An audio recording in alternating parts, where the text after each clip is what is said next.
Hey, welcome to London360, the news feature show which keeps you in the know about everything that's been happening in the capital. You can catch us here or you can watch the show anytime online at communitychannel.org/London360. You can also follow us on social media where you can get involved, keep up with the action and go behind the scenes.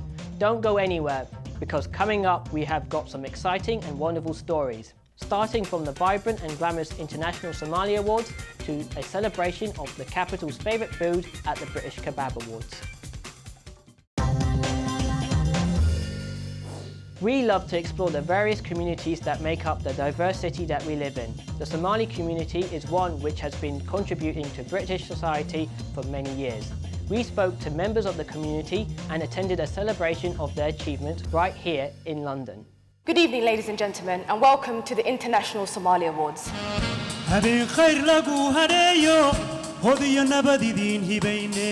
International Somali Awards was created to give a platform for recognition of achievement within the Somali community across the globe.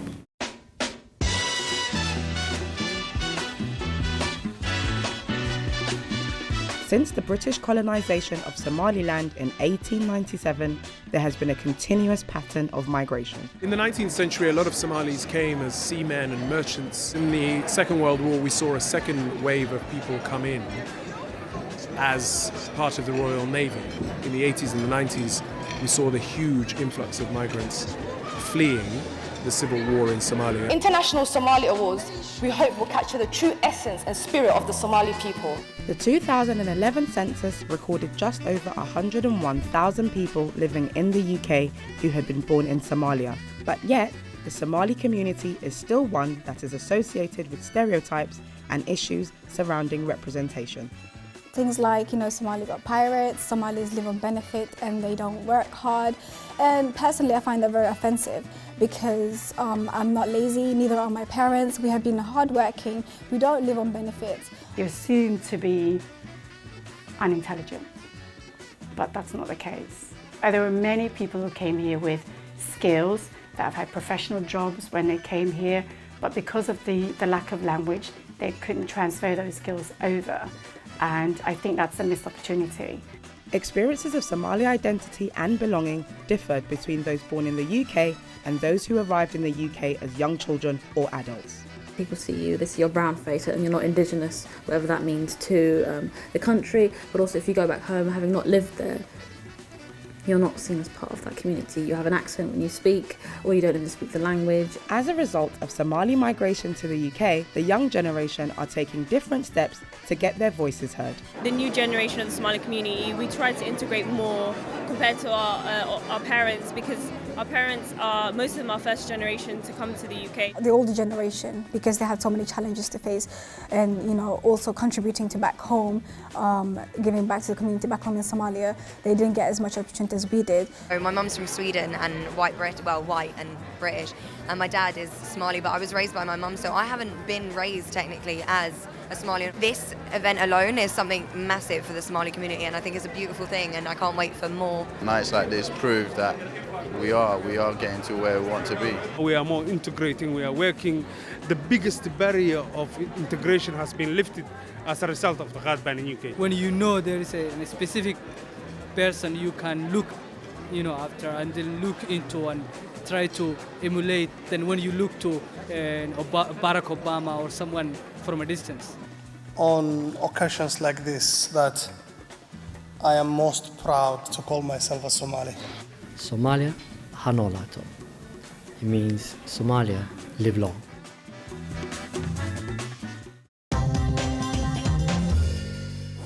Crowdfunding has blown up in a big way in London, with members of the public banding together to back projects big or small that they want to see brought to life. 2 organisations have kept their dreams alive thanks to crowdfunding. We went to find out more. What we mean by crowdfunding is using the power of the internet to connect with people from all over the world, not just those people you happen to know or can get in front of to rattle a bucket in front of or get them to buy a raffle ticket, but your community is now the world. From business ideas to charitable donations and community projects, crowdfunding has given life to several initiatives, allowing anyone with an idea to reach out to the online world for funding, in the hope of their dream becoming a reality. London has been heralded by some as the capital of crowdfunding, and we caught up with Brixton Cycles in their brand new shop and positive news at their magazine launch, both the products of crowdfunding. When you hear a media owner, you think, Murdoch or some big media moguls. We have people from all walks of life. They're 18, they're 88, and anything in between. And they are all kinds of people. And what they have in common is that they have a passion for seeing the other side of the story and wanting to know about the solution rather than only a problem. And I think that's what makes it unique. We were offered a place to move to by our old landlord, but unfortunately it wasn't big enough, wasn't going to work. So we decided we had to go out and find somewhere new to live. If we had to move out of Brixton, there'll be no Brixton Cycles. It's in the name, really. Both companies set up crowdfunding pages and received an overwhelming level of support and backing. This is your chance to own the kind of media that you really want. Buy your shares and let's change the news for good. The biggest volume of supporters is in the UK and in London in particular. So it's because we're based here, it's amazing to know that we have this incredible grassroots support around us, people who really value what we're doing, value our journalism and our vision. So when I came across Positive News, it was great because it's not just pink fluffy stories about kittens being rescued out of trees. It's real stories about real gritty subjects, but dealt with in a way which shows you the whole context and shows you what people are doing to help. I read through this, this wonderful, wonderful magazine, and I thought absolutely fantastic because it's all about stories that make you feel the world is working and there are people out there trying to create a better society. So the whole concept of crowdfunding was brought up by one of the other members. And initially I just went, it's like asking people for money. I mean, essentially that's what it is, but but you're trying to achieve something sustainable. Within, I think it was 5 days, hit 40 grand and it was really surprising. Often, recipients will give back with unique rewards to those who help them. Pledge a certain amount, you get a mechanical lesson and a wheel building lesson. There's a day out at Herne Hill Velodrome. We've had t-shirts made, having caps made as well. We're having everyone's name on the wall. Yeah, we're going to try and get all 1,500 names up. A lot of people want to contribute locally and, they see something, they want to fix it. They don't want to wait for the government or wait for the council.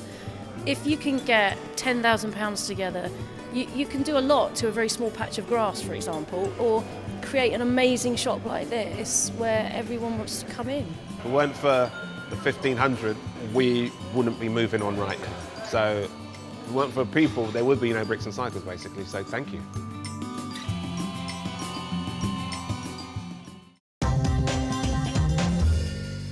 Here at London360, we love to give people a platform to have a say about this great city. So we invite you to send us your stories, points of view, or even passionate rants. Alice Evans tells us how Londoners can wave goodbye to dating apps simply by saying hello. Hi, my name's Alice. I'm from Sheffield, so I'm a bit of an imposter, but I am coming to London and starting a job in August in Kensington. And that's what I want to talk about, really. I think being from the north, a lot of people are very friendly. I'll actually chat to a stranger that I meet on public transport, or if I'm on a run and I run past someone, I'll say hi. I've tried that in London and it hasn't gone down very well. People look at me like I'm a weirdo. And so what I'd like to do, what I'd like to try out and what I'd like to see everyone else trying to do before I move down in August is actually just talking to people.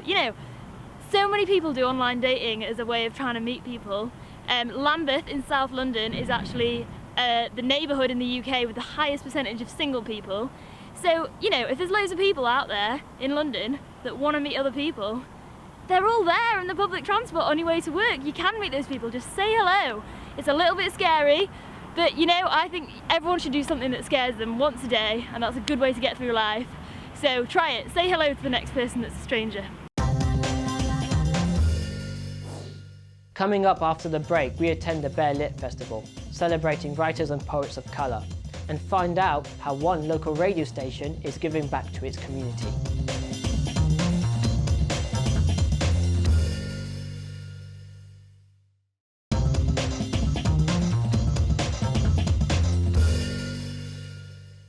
Welcome back to part 2 of London360, bringing you real and alternative stories from London's hidden communities. Mallory Blackman, Toni Morrison and Marlon James, these are just a handful of the amazing writers of colour we have had throughout the years. Despite these successes, some claim that there are still not enough writers from diverse backgrounds being published. We went to a festival that celebrates writers of colour. I'm just a writer from the ghetto like Mallory Blackman. These are the lyrics from Tiny Temper's hit song, Written in the Stars. In February, the Bear Lit Festival, held in Farringdon, showcased some stars of its own. This 2-day event celebrated the works and achievements of black and minority literary voices in the UK. It's important to me that people can feel that they can read a particular genre and feel represented within that genre, both in terms of who writes it and the people portrayed within it. Readers feel empathy with a character in fiction, and so when they come to pick up a book of fiction and the main character is a Muslim, then they can enter the world of this character. People think of sci-fi and fantasy. They think of a very specific genre that came about from, say, for fantasy, it's like Tolkien, right? Lord of the Rings, Hobbits, and like Middle England. Well, actually, fantasy doesn't have to be, about like middle-class white guys in Middle England. It could be about middle-class Chinese Malaysians. The festival also held events for poets of colour, showcasing both up-and-coming and established artists. To wear your hair any way but how it grows, to leave yourself at home and wear that smile, that suit, a shirt and tie because it makes you look less you, to publicly apologise for that crime you had no involvement in, to remind them that you are not like them, to have to fit in. This is a different kind of violence. The questions I was asked a lot was, why don't you rap? Why didn't you choose to rap? As if that was by force. I think we're coming to a point where people are starting to understand, wait a minute, why are we repeating the same narrative in the mainstream? Hold on, there are other stories to be told. We're not telling the entire story. When you think of 18th and 19th century Britain, you may imagine a Jane Austen novel. However, the Black Georgians exhibit at the Black Cultural Archives reveals the hidden lives of BAME poets and writers. Rise up then, brethren, let us rise, not with petitions and marches, but with action, for it is demeaning to human nature to petition one's oppressions. We need revolution, not reform. Could have been written yesterday, in fact, could have been written tomorrow. We don't know that there were so many black writers because they've been neglected. It's Alauda Edquiano, who styled himself the African and who gave us the first narrative of a formerly enslaved person which describes the Middle Passage, the journey across the Atlantic in the hold of a slave ship. In a world where literacy is key to everything, if we don't describe ourselves, others will describe us. I had a poem called This Policeman Keeps on Kicking Me Today. At a time when there was a thing called the SOS law, the law of suspicion, police were just picking up black people because they look suspicious. When I went on Black and Black and did it on prime time television, the next day I couldn't walk through London because so many young black men especially would come to me and go, that's my experience. I tried to explain it to somebody and they didn't believe me, but there you were doing it on television. So there was loads of moments like that when I would do a poem and people would identify with it. Despite the challenges still faced, there was a positive outlook for any aspiring writers. Let's start doing our own publishing, but really good publishing. Whether a publisher takes your stuff or not doesn't matter because the impulse to create is there. So just do your thing for the love. If it goes out there, great. If it doesn't, the rest of us are rooting for you, man, and we love you. According to the Hospital Broadcast Association and Ofcom, there are 18 hospital radio stations and 5 community radio stations in the capital. One station in northwest London is making a huge impact by supporting its local community. We visited Radio Harrow, who have recently celebrated their first birthday. Hi and welcome to Radio Harrow. You're listening to Showstoppers this Thursday evening. My name is Matt Blank. Hope you enjoy all the music and all the information about West End and Broadway shows that we've got coming up over the next hour. So Radio Northbit Park was a hospital radio station. It had been for nearly 45 years. And it came a point where the technology within the hospital wasn't being supported anymore for us to be able to broadcast to the patients. And that's kind of what hospital radio was all about. It's about entertaining the patients. And I got in contact with Keith Chilvers. He ran the local community radio station called Harrow Community Radio. I spoke to him about whether or not it would make sense for us to merge. We spoke about it at length as well with the NHS Trust. They encouraged us because really they said a lot of people these days don't come to hospital. There's so many other ways that you can get care within the community that actually to focus outwards rather than just the four walls would really benefit their services.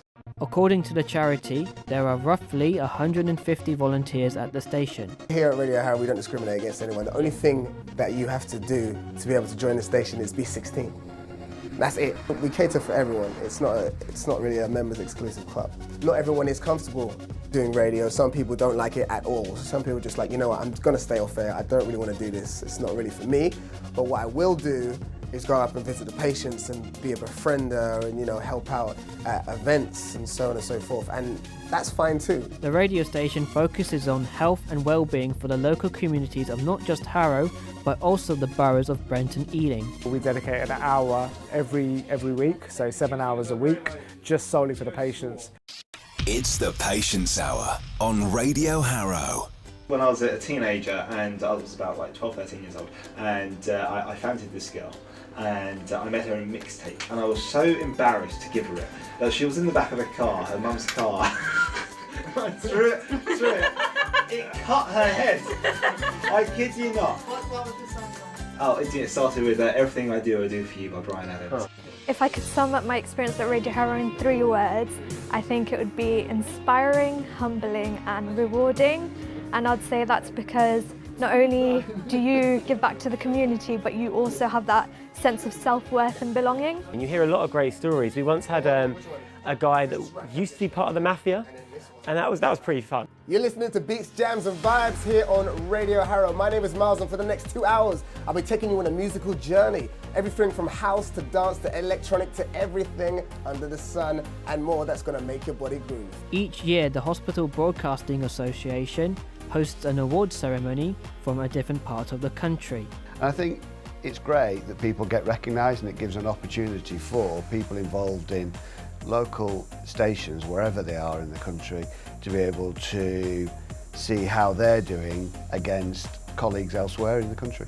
I think we stand a really high chance because we do put out some good stuff here at Radio Harrow, and we've won lots of awards in the past, so, you know, I wouldn't be surprised. Brit Awards, BAFTAs, Olivier Awards, you name it. We love a glitzy celeb-filled awards ceremony. But watch out, there's a new kid on the block. The British Kebab Awards. From fish and chips to curries, it looks like kebabs are competing for the top spot on London's food scene. The kebab shops are a centre of the community. They bring people together. They're a place of great discourse and discussion, and particularly a great place for young people to go to. Celebrating its glorious juicy flavours in its 4th year now, the British Kebab Awards brings to the table the very best of its kind. With 16 different categories, the awards honour the classic takeaway through to the growing number of family restaurants serving kebab-style food, including Best Value Restaurant and Chef of the Year. There are around 200 dinner kebab manufacturers in the UK, with a turnover in excess of £750 million. British Kebab Awards began 4 years ago as a simple idea to create an award ceremony so that people can appreciate and recognise the importance of kebab industry in Britain. Or any member of public can nominate a business, or their local officials and members of parliament, councillors or other elected officials can nominate businesses within their local areas. Not every single judge can go to each unit, but we take in turns and we visit few people, we look at the hygiene, we look at the shop, the design, we look at all aspects of the kebab shop. Fireball. I really think it depends what kind of night you're having. If you're on a date, sheesh. The second outstanding contribution to the kebab industry of the evening goes to Ace for Kebab! If you have been dumped and you've had a bad experience, the Ace 4 Garlic Doner is the one. They will not come near you. And there's a lot of people connected to the industry, behind the scenes, not only the shopkeepers, the people that work 14 hours a day but a lot of people from sourcing the best ingredients and the best products from around the globe and the UK. It is a testament to this industry in this country, which is worth £2.2 billion to the fast food industry in the UK. Perfect kebab would have to be chicken sheesh in pita bread with hummus, plenty of chili sauce, it's got to be spicy, garlic mayo as well. Kebabs have become a great British institution, so much so that Brits are making their own version of it, from kebabs to gourmet babs. For 15 hours slow cooked shawarma, we use golden British beetroots. So we try to bring also modern flavors with more like kebab techniques. We call it the Kebab Renaissance Project because it really is a project. Like every single day we're looking to do something new. And we would love to enter into that award ceremony because for us as a new concept which is not authentic, it would be really, really interesting to like pit ourselves against the guys who know how to do it authentically, sort of like their parents taught them. Where like the new kebabs versus the old, I suppose. The fact that you have so many people here demonstrates that your community has gone from the margins into the mainstream, and the British kebab is now a staple for all of us to eat.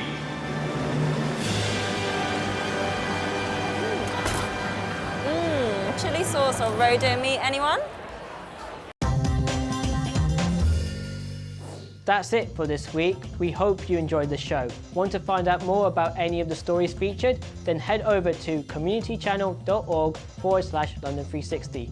Be sure to join in on the conversation and hit us up on social media through Facebook, Twitter and on Snapchat. And remember, keep it 360.